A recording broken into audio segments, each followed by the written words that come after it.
Class number 2, Easy Learning Plasma Science, Part 1, Current KF Activities in Agricultural Development. Welcome back to class number 2 of Easy Learning Plasma Science. We hope that you had a chance to ponder over all that was presented in class 1. The structure of the classes will be in 2 parts. The first part is to bring you up to date on current developments of the Keshe Foundation, so that you understand that these amazing things you are seeing and hearing about are not imagination. They are in reality happening right now in our world, and that you are a part of it. Included in this will be different easy and practical applications of how you can use the plasma and GANS technology in your daily life. The second part will focus on helping you to understand how the plasma works and fill in the gaps of our knowledge about the universe that our modern science has not yet reached. For this to happen, we need some kind of interaction between the presenters and the listeners, a circular flow between those who are sharing the knowledge and those who are receiving it, so that they can further share it. This structure, we'll find out, is in fact how the universe works, what we call magnetical and gravitational. Because we are not teaching in person, this makes it more difficult, but we will find a way where at least when you have a question or want to share something, we will give you a place to write to. So we hope that you will make an effort to get more involved with these teachings. Keep in mind that this new era of science and universal knowledge that is opening up requires a new way of teaching and learning, other than the traditional way of memorizing facts and figures, which are cold and have little relation with our lives and hearts. This is where plasma science is very, very different. We may be surprised to discover that we are already intimately connected to the plasma without our even knowing about it.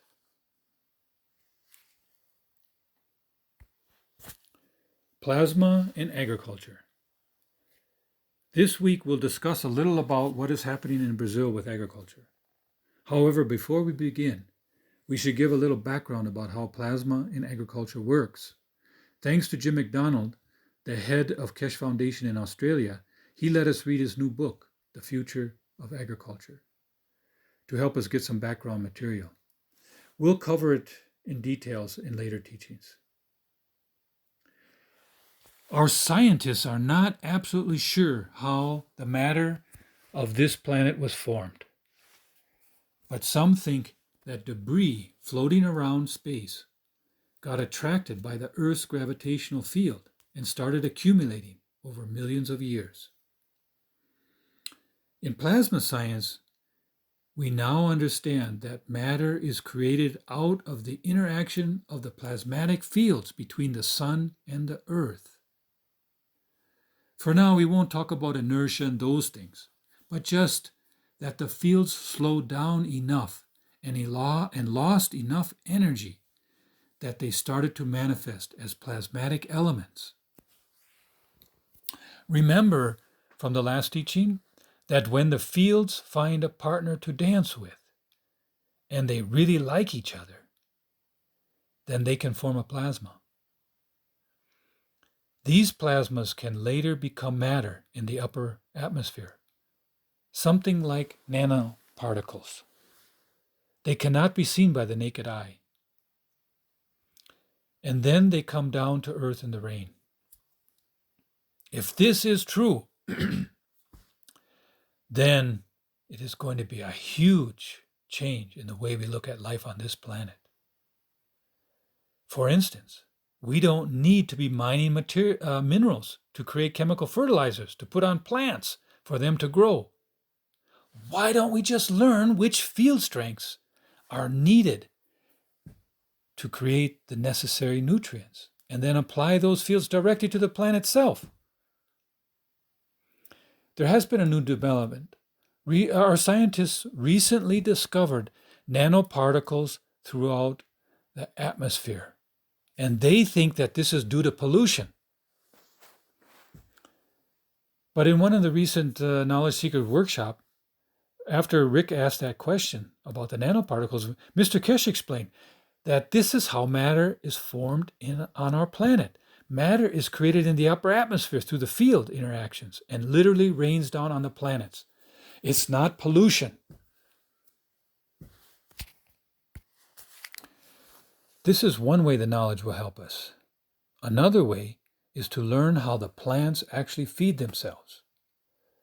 This is a lot to take in all at once. But let's take a risk and say it anyway. They tell us that plants get the minerals, nutrients, and water by their roots through a process called osmosis. This means that we were taught to believe that through this magical process, the molecules and elements themselves actually cross over into the plants. And to make it even more convincing, they say, there are these little gates that open and close.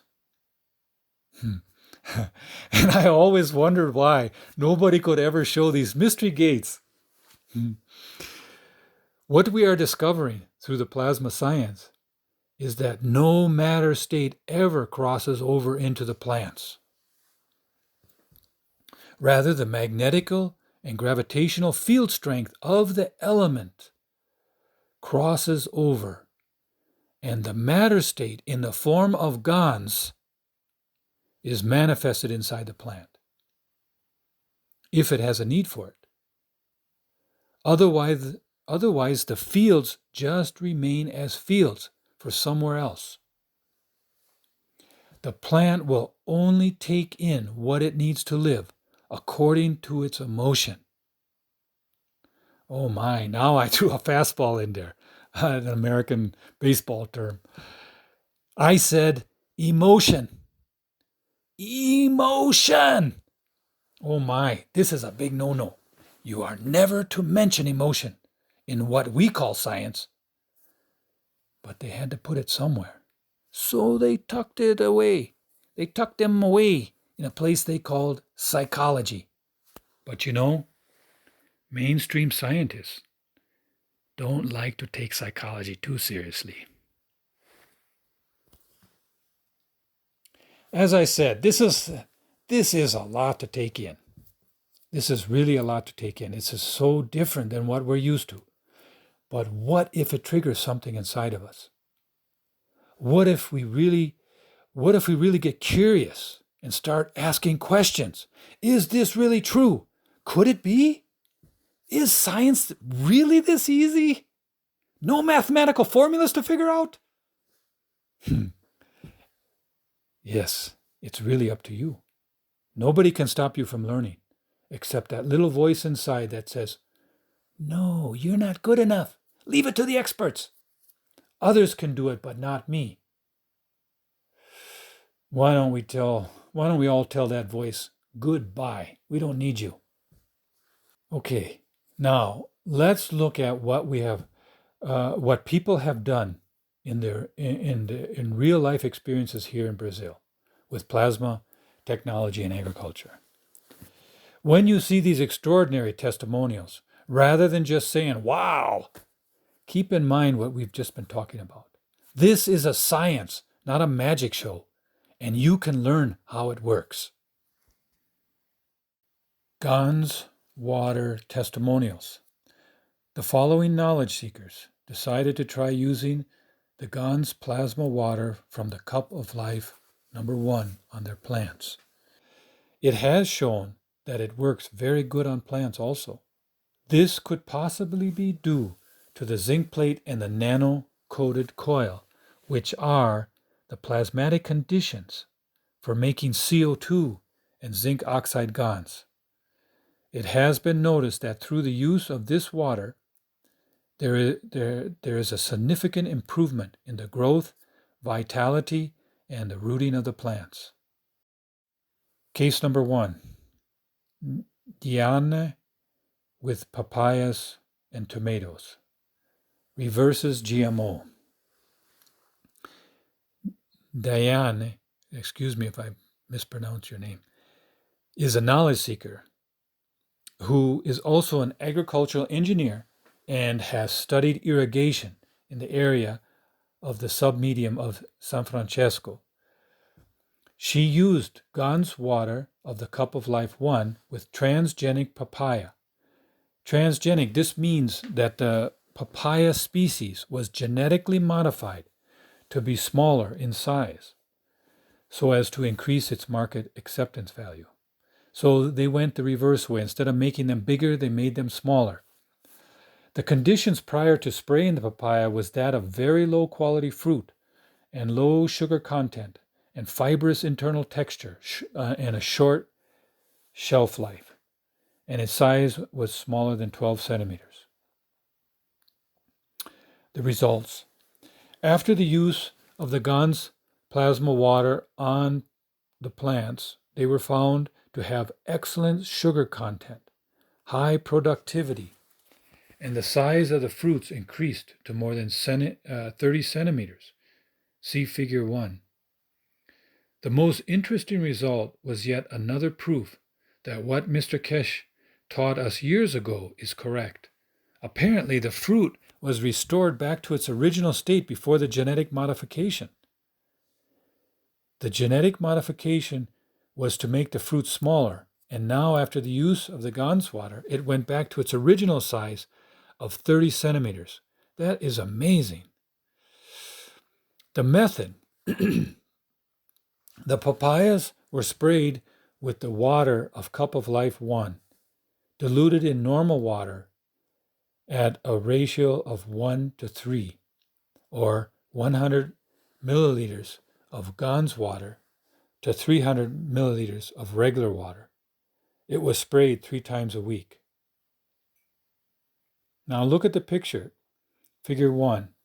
The left side is the GMO papaya that without any Gan's water, and it's very small. And then you look on the right side and you see, wow, this after spraying the Gan's water, the papaya jumped back up to its original 30 centimeter size. Pretty amazing. Okay, the tomato experience. Diane always had a problem with her tomatoes, that they would get infested with a pest, a small worm that drills into the tomato. In Brazil, they're called tomato drill. See Figure 2.1. She decided to do the same method of experiment as with the papaya. She diluted Gan's water from Cup of Life 1 in a 1 to 3 ratio and sprayed them 3 times a week. She had amazing results.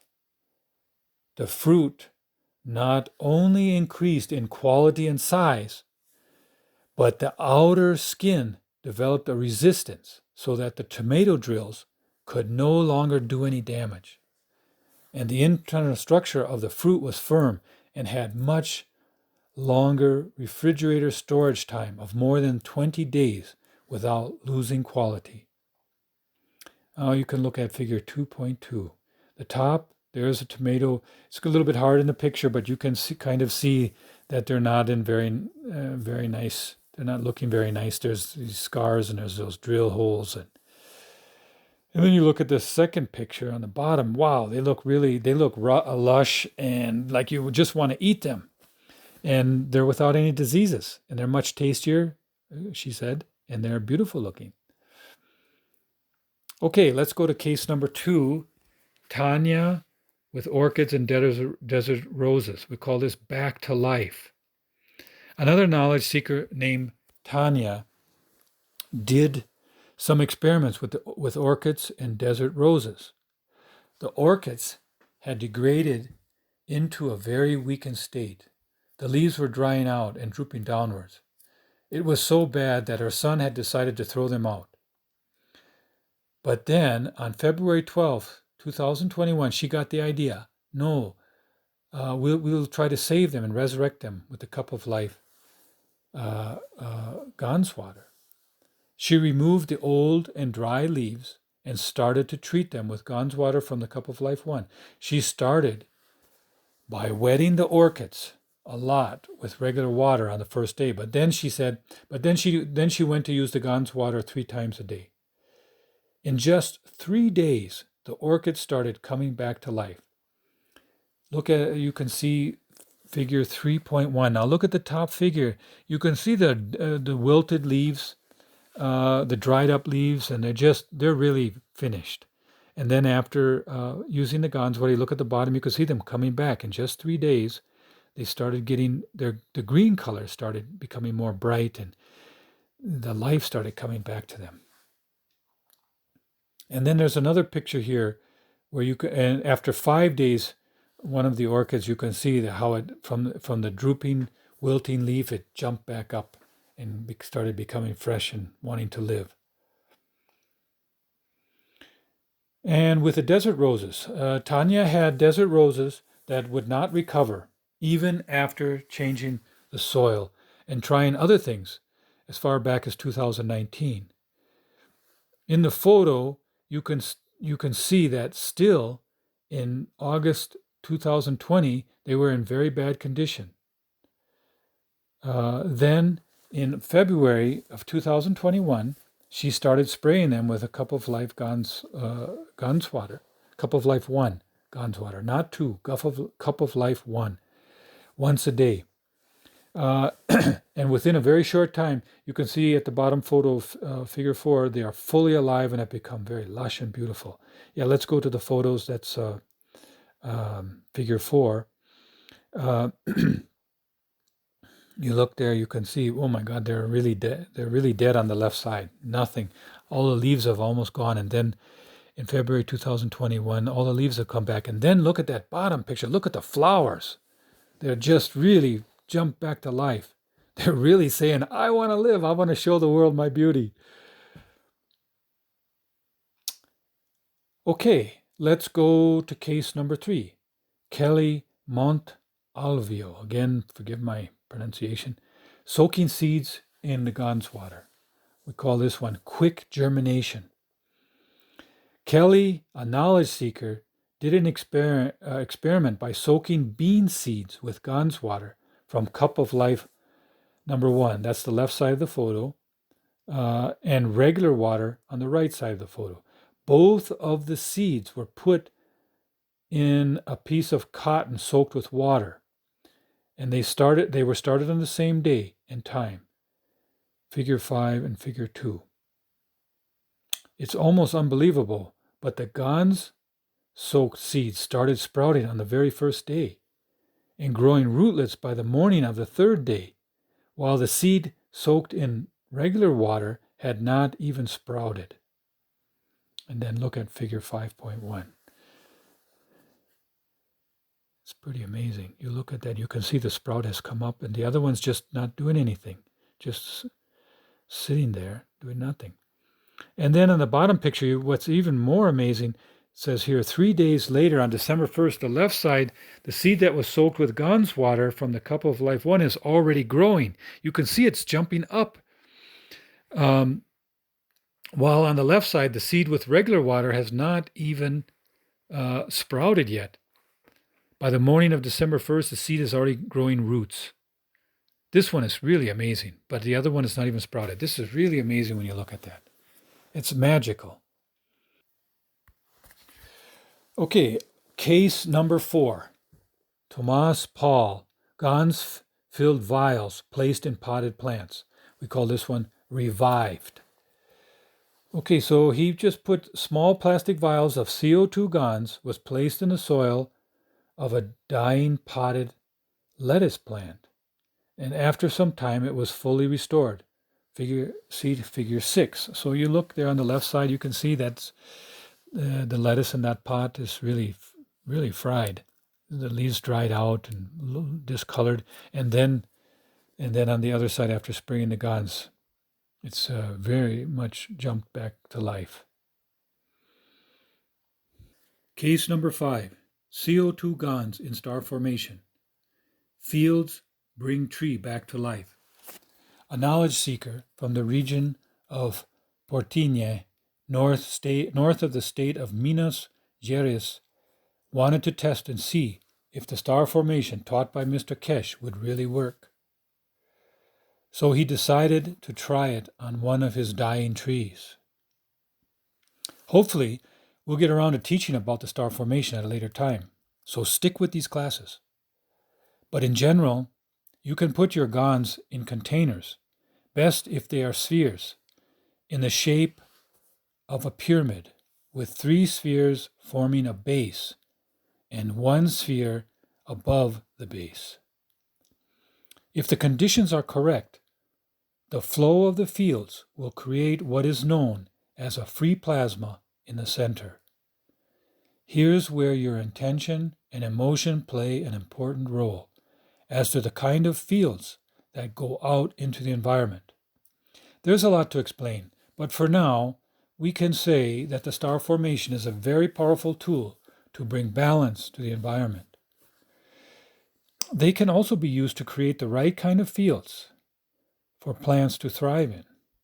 As in this example, a dying tree was brought back to life. This star formation was made using about 5 to 10 mLs of CO2 GONS in each container and supplemented with river water. A little amino acid that had been collected from the top of the salt water during the GONS production process and had been set aside was added back. This is a good example of when to add the amino acid back into your GONS. Now look at figure 7. On the left side, you see the first day, you see the tree is very brown, it's really dead. There's really nothing left of it. And he put the GONS were placed in star formation, and then some weeks later you can see how beautiful the trees are growing. So this is a very nice example of using the star formation. Case number 6. GONS in star formation on a mastic tree. Love adds to field strength. That's the name of this one. This is another example of using the star formation to recover a mastic tree that had for a long time failed to recover, even in periods of rain. Plastic bottles were placed with different proportions of GONS from the Cup of Life 1. The bottom 3 base containers were made with different volume ratios. They were B1 was 12%, B2 was 6%, and B3 was 3%. And the top container was 6%.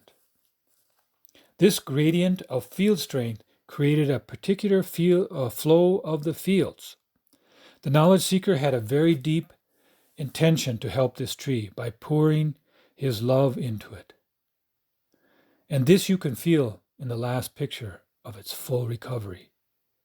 This is a perfect example of how when the power of our own plasma is added to the knowledge of the universe, then both become a great force for transformation and change. Just look at number 8, figure 8.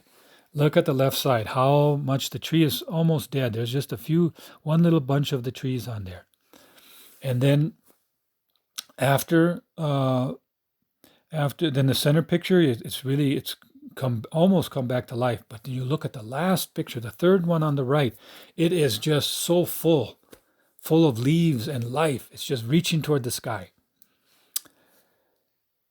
Okay, this concludes our case studies, and my gosh, this was really showing the power of the technology, and that this power is accessible to all of us, and it's so easy to use. We just got to try it. And I hope you'll do that. You'll try it. Some guidelines for using GONS water at home. This knowledge is so vast that it is difficult to talk about it in a light way. And it is not nice to suggest you to do things without you knowing the why and how it works. So before discussing about the how to use the plasma water at home, we should explain it a little bit so you understand it better. I know that there have been a lot of new ideas coming out today. And this is the exciting part of this science. The adventure never ends. Mr. Kesh started teaching us about the GONS using the CO2 GANS box. It has a matter state zinc plate and a nano-coated zinc plate connected with an LED light and filled with salt water. We are now finding out that there was a very specific reason he chose this way. It ends up that this is an imitation of how the leaves of the plants work. The shiny top side of the leaf is like the nano-coated copper plate, and the underside is like the zinc plate. And between the two sides, the CO2 appears, not only in the box, but also inside the leaf. This is one of the reasons why CO2 is so effective and essential in working with agriculture. It is known as a converter. It converts from the fields what is needed for the plants, and then it is added to the sap, which takes it around the plant. And remember, the cup of life number 1 has a lot of CO2 in it. I think it would be a very good idea for those of you interested in agriculture to make your own CO2 GANS box. It is very easy to do. And don't forget to collect the amino acid that forms on the top as an oily film.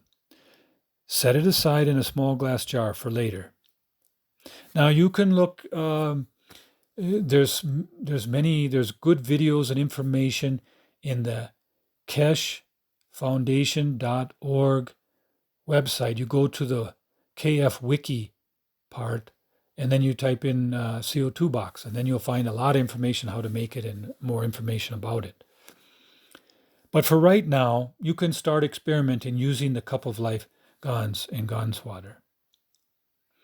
So to begin with, if you were to take the CO2 GANS or the Cup of Life number 1 GANS and place it around the plant, you would end up creating a plasma dome around it. Within this dome, the plant would become very happy because it can very easily get whatever it needs from the fields. Rather than pouring the GANS in the soil, because then it stays with that soil, you can put the GANS in containers like plastic balls, ping pong balls, plastic vials, or plastic tubing that you can form a ring around the plant. It's up to you. Use your imagination. When you experiment, try to take before and after pictures and keep track of what you do so that you can share it later with others. The second easy way of using the GANS, as we read in the case studies, is simply to spray the leaves and plants with GANS water. Some use a ratio of 1 to 3, some spray 3 times a day. Have fun with it, and then share with all of us what you discovered. These are the main ways to use the GANS, but there are some other variations. Summary of using the GANS on the plants. Number 1, placing GANS or GANS water in containers around the potted plants or garden or whatever to create a plasma dome of CO2. Zinc oxide is also good because it satisfies the emotion of the plants. Number 2, spraying the leaves and the plants with GANS water. Number 3, placing GANS balls around the whole garden. Number 4, filling plastic tubes with different GANSes and circling the plants. They are called GANS rings. And number 5, pouring GANSes into rivers, lakes, and oceans. Part 2, Plasma Teaching. First of all, these teachings are not certified teachings from Kesh Foundation. They are just a knowledge seeker's own understanding that is being shared. Please do not memorize, but rather ponder. I hope you all had a chance to wonder about last week's teaching, keeping it slightly in the background as you are doing other things. We basically talked about the fields coming together, attracted by a common denominator. Mr. Kesh talks about this as having a similar field strength, and we referred to it as having similar feelings and emotions with another. Then interaction occurs, and if the dance is strong enough, it leads to a balancing of the magnetic and gravitational field forces, and a plasma is formed. When the plasma forms, then there is a flash of light, and as we saw in the video, the one where the fields come together, the magnetical and gravitational field forces start circulating, and we have an entity known as a plasma. Let's watch it again.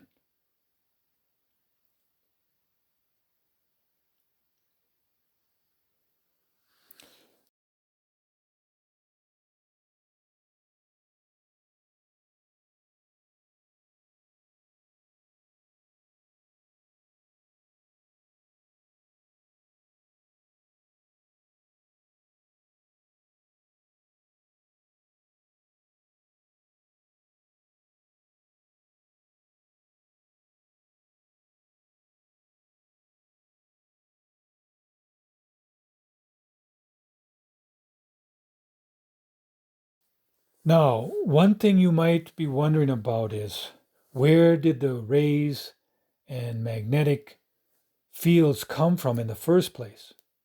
This is a very interesting question, and one that has created a lot of division and conflict in the world.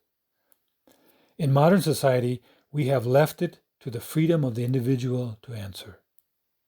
It's like the chicken or the egg, which came first? Did a creator create everything? Or did everything come out of the void? Or is both possible, depending on one's perspective? Let's not let this topic stop us from acquiring more knowledge. As we learn more, these kind of questions will answer themselves. When you start to climb a mountain, at the base you cannot see very much and may think that this is all there is. But as you climb higher and higher, you begin to see things that you never could have imagined existed. As we approach this new science, why don't we try to stay open for the unknown? Then life's adventure will unfold itself, and it will be a great joy to wake up in the morning and wonder, what new things will I discover today? The concept for today's lesson is, every plasma has both magnetical and gravitational fields. You take only what you need, and you give what you don't need. Magnetical means to give or share, and gravitational means to receive or accumulate. This may sound easy to understand at first, but when you start to think about it, it is rather difficult to comprehend, especially if you've been taught unconsciously that when you give, you lose. This idea of losing is mainly in Western Hemisphere capitalistic societies and where their influence extends. Eastern societies had the understanding that when you give, you are actually benefiting yourself by accumulating virtue, or some would call it good karma. Now we have to go beyond our filters and try to look at it from plasma point of view, the science point of view. We got used to taking more than what we need right now and storing it for when we might need it. This mental and emotional habit creates a kind of block, and we get a sense of security from knowing that we have enough for later. If we knew that we could create anything we needed at any time at the point of need from the fields, I mean anything, then would there be a fear for survival? Would there be a need to kill anybody to get what they have? You see, it's a whole new ballgame. On the other extreme, we were taught that one should only give and that it is selfish and egotistical to take. And there is a slight feeling of guilt when receiving something. When people talk about, for example, Mother Teresa, they imply that she was a huge giver and didn't take anything back. Maybe what she received back wasn't perceivable. We think of all the rays coming out of the sun, but we don't perceive all the fields that are going back in. When I see videos of Mother Teresa, I feel a presence and love coming out of her. But I never stop to think that I also feel great love for her. And that feeling I have for her is magnetical, which means love directed towards her plasma. So it's a circulation. It is not one way. One way is a dead-end street and probably doesn't exist anyway. When we try to learn how to give without expecting anything back, to receive anything back, it starts out as a mental concept, a wish to be like that. When it matures and an inner change takes place in our being, then it is something that is spontaneously there. One notices it, but doesn't think about doing it. It's the other people who wish to be like that. They are the ones who say, oh, so-and-so just gives and doesn't expect anything in return. For the one who sits in himself, those kind of thoughts never enter the mind. When you give, you receive back so that you can give more. It's a cycle that grows and grows, like the universe grows. We know this. When we love somebody and they love us back, then we in turn love them even more. Now, it can happen that in the process of receiving, a person may start to hold on to what they are receiving. If, for example, there are psychological wounds from the childhood which have not been dealt with or are strongly denied, an unconscious thought may enter your head. Oh, I got something. In which case, there could develop a tendency to hold on to and accumulate. This would make a person more gravitational, or one may mistakenly believe that because they are receiving love from outside, that now, quote, I have a right to exist, unquote. This is called confirmation of existence. When you know yourself from inside, you don't need confirmation from outside. These are different types of blockages that can bring imbalances to the flow of the magnetical and gravitational fields. In time, all the magnetical and gravitational fields will have to be brought back into balance. When we understand this, then instead of being a victim of the circumstances of our life, we can become co-creators. This is the beauty of opening to the knowledge of creation. So, to summarize, we take only what we need, not more. No storing for a rainy day. No fear that I don't have enough or will lose something. And we give what we don't need. Now, in the US, they have something called the garage sale, where you sell off what you don't need. That won't do. We're not talking about that. We let that go now. Without fear or loss, and with love that another being will benefit by it, and with the contentment and joy to be part of the balance of the universe. Conclusion. We hope you enjoyed the teaching and are starting to think a little bit more about the world we live in and how it could be. As you go over the teachings, please write down any questions or comments about what you felt or any doubts you may have. For now, write them down and we'll find a way to open a channel of communication. Thank you very much for your participation.